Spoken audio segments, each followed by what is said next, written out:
A long time ago, in the quiet village of Umukoro, there were two boys named Obidike and Chijioke. They were best friends. Everywhere Obidike went, Chijioke followed, and wherever Chijioke played, Obidike played too. The villagers loved their friendship and often said, "These two are like brothers from the same womb." One sunny afternoon, the boys went to the river to play. They were skipping stones on the water when they saw a girl sitting under a mango tree. Her name was Adaku. She had big, bright eyes and a smile that made everyone feel warm inside. Chijioke, the brave one, whispered to Obidike, "Let's go talk to her." But Obidike shook his head quickly. No, I can't. What if she laughs at me?" Chijioke laughed and said, "Don't worry. Just watch me." He walked up to Adaku with a big smile. "Hi, Adaku," he said. "Why are you sitting here, all alone? Are you waiting for a mango to fall on your head?" Adaku burst out laughing. "No. I'm just enjoying the shade." From that day, Chijioke and Adaku became close friends. They would play together, tell each other stories, and share roasted corn from the market. Obidike watched them from afar, feeling left out. He wanted to talk to Adaku too, but his shyness held him back. As the years passed, Chijioke and Adaku's friendship grew stronger. One day, when they were older, Chijioke asked Adaku to marry him. She said yes, and the whole village celebrated their union. There was dancing, drumming, and singing late into the night. But Obidike sat in the corner, his face clouded with sadness. Obidike thought, "Chijioke has taken everything from me. He is Adaku, and now he's happy while I am alone. It's not fair." Dark thoughts began to creep into Obidike's heart. He thought of ways to break Chijioke and Adaku apart. If Chijioke were gone, he whispered to himself, Adaku would see me. She would love me instead. One night, Obidike crept into the forest, where the village medicine man, Nzekwi, lived. The medicine man's hut was filled with strange smells and glowing herbs. Obidike told Nzekwi, "I need something to make my friend disappear." Nzekwi looked at him with his sharp, old eyes. "You want to harm your friend? What has he done to you?" "He took Adaku from me," Obidike replied. The medicine man sighed. "You must be careful with the shadows you call upon. They might follow you forever." But Obidike didn't care. "I don't care about shadows," he said. "Just help me." Nzekwi handed him a small, black powder. "Sprinkle this where he sleeps," he said. "But remember, darkness never leaves without taking something from you too." Obidike nodded and hurried away.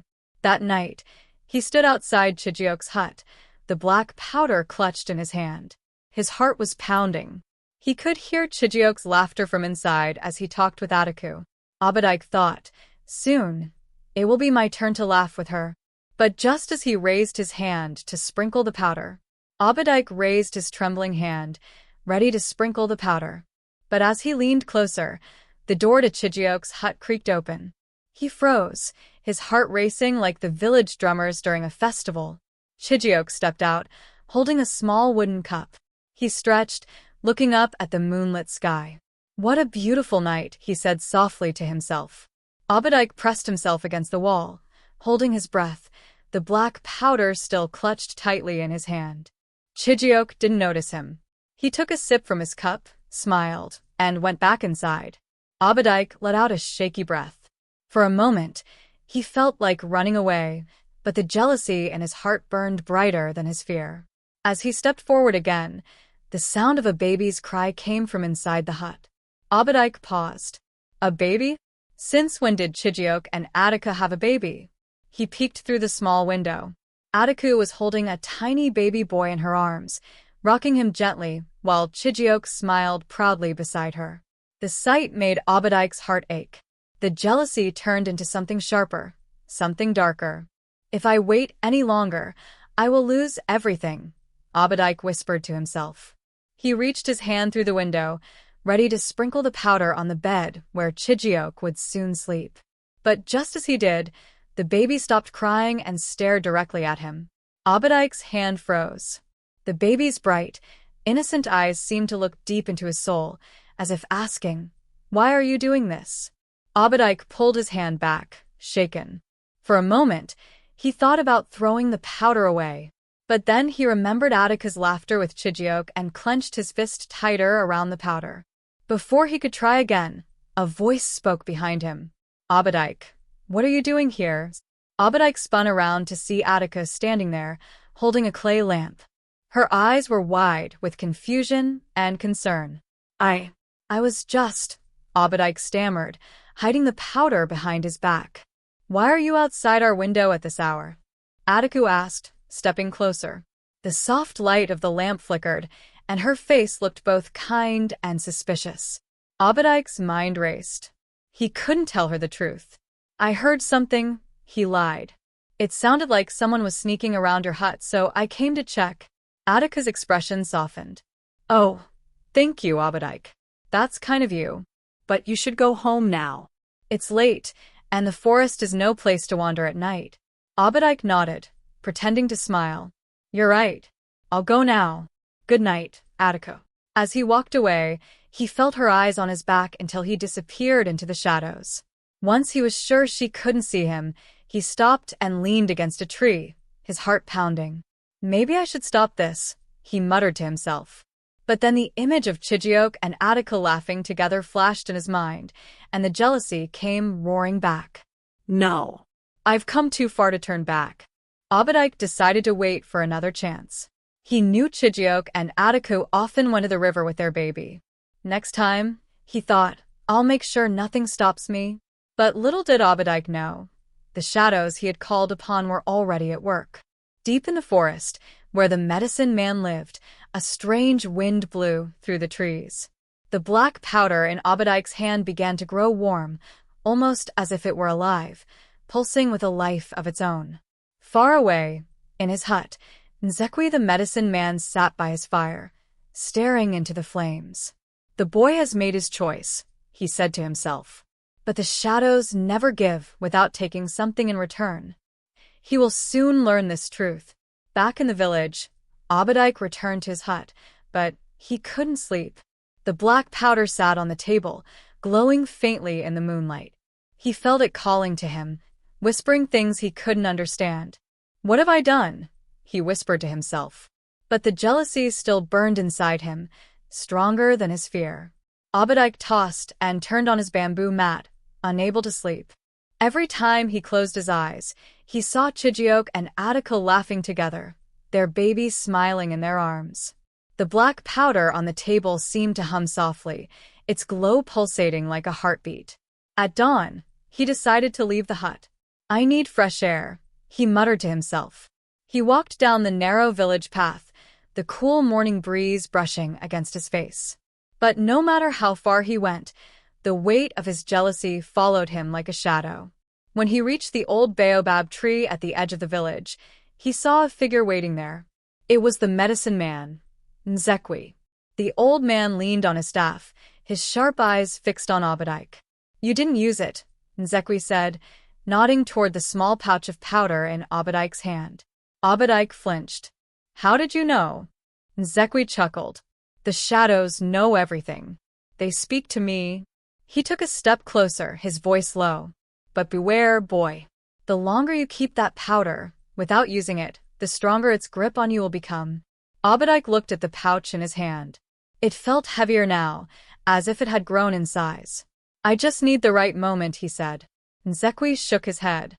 Moments come and go, but the shadows don't wait. They are patient, but they are also hungry. If you're not careful, they'll take more than you're willing to give. Before Obidike could respond, Nzekwi turned and walked back into the forest, his staff tapping softly against the ground. Confused and restless, Obidike returned to the village. He avoided Chijioke and Adaku, though he often saw them from a distance, playing with their baby or laughing together. Each time, the jealousy in his heart grew stronger. One evening, while the village gathered around a bonfire to listen to the elders' stories, Obidike noticed Chijioke leaving the group to fetch water from the river. Adaku stayed behind with the baby, laughing with the women. This is my chance, Obidike thought.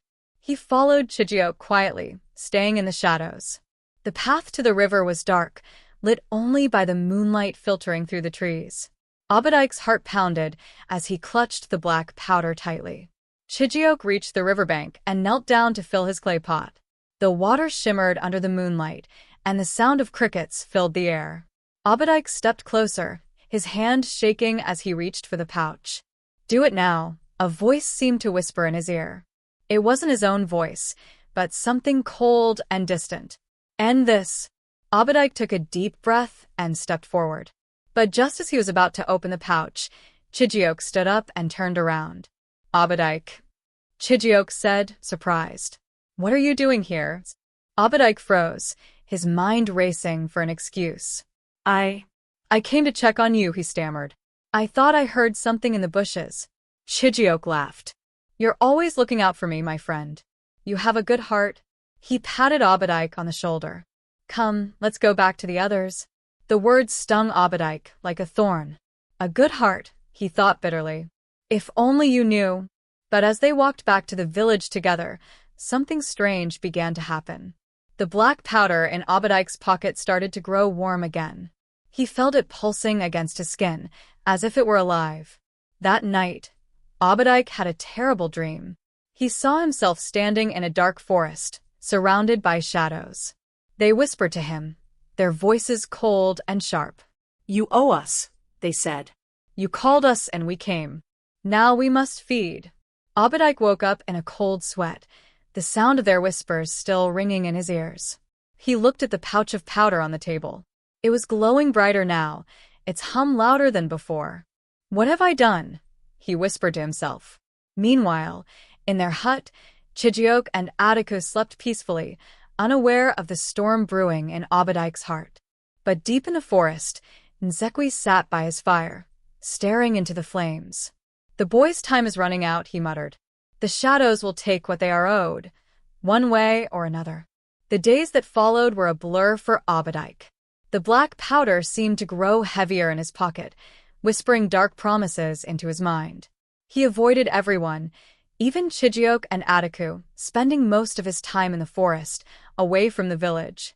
But one day, while walking by the river, Obidike saw Adaku sitting alone under the same mango tree where Chijioke had first spoken to her all those years ago. She was humming softly, her baby sleeping in her arms. Something inside Obidike snapped. He thought, "This is my chance. If I can't have her, neither can Chijioke." He clutched the pouch tightly and walked toward her. But as he approached, Adaku looked up and smiled at him. "Obidike," she said warmly, "it's been so long since we talked. Come, sit with me." Her kindness caught him off guard. He hesitated, then sat down beside her. For a moment, there was silence except for the sound of the river flowing and the wind rustling the leaves. "I've noticed you've been distant," Adaku said gently. "Is something troubling you?" Obidike's heart ached. He wanted to tell her everything, the jealousy, the anger, the shadows. But he couldn't. Instead, he said, "I've just been lost in my thoughts." Adaku smiled and placed a hand on his arm. "Whatever it is, you can always talk to me. You're part of our family, Obidike. Chijioke and I care about you." Her words pierced his heart like a spear. For the first time, he felt the weight of his actions. He had been consumed by jealousy and anger, blinded by his desire for something that wasn't his to take. As Adaku stood to leave, Obidike whispered, "Adaku, I'm sorry." She turned back to him, confused. "Sorry? For what?" He shook his head. "For everything." That night, Obidike made a decision. He took the pouch of black powder and walked deep into the forest, to the medicine man's hut. When he arrived, Nzekwi was waiting for him. "You've made your choice," the old man said, his voice calm but firm. "Yes," Obidike said. "I want to end this. I don't want to hurt Chijioke or Adaku. Take the powder back." Nzekwi shook his head. "The shadows do not give without taking. They've already attached themselves to you. To break their hold, you must make a great sacrifice." "What sacrifice?" Obidike asked, fear creeping into his voice. "You must give up your place in their lives forever," Nzekwi said. "You must leave the village and never return. Only then will the shadows release you." Obidike's heart sank. Leave the village? Leave the only family he had ever known? But deep down, he knew Nzekwi was right. If he stayed, the jealousy would consume him again, and the shadows would never let him go. "I'll do it," Obidike said. The medicine man nodded. He took the pouch from Obidike and tossed it into the fire. The flames roared higher, and for a moment, Obidike felt a strange weight lift from his chest. "Go now," Nzekwi said, before the shadows changed their mind. The next morning, Chijioke and Adaku woke to find a letter at their door. It was from Obidike. "Dear Chijioke and Adaku, I have decided to leave the village. Please don't look for me. I wish you both a happy and peaceful life. Thank you for being my friends. I will always carry you in my heart." Chijioke read the letter with tears in his eyes. "Why would he leave?" he asked Adaku. "I don't know," she replied, holding the baby close. "But I hope he finds peace wherever he goes." The moral lesson: jealousy is like a fire that can consume everything good in your heart if you let it. Obidike's envy nearly destroyed the people he loved most.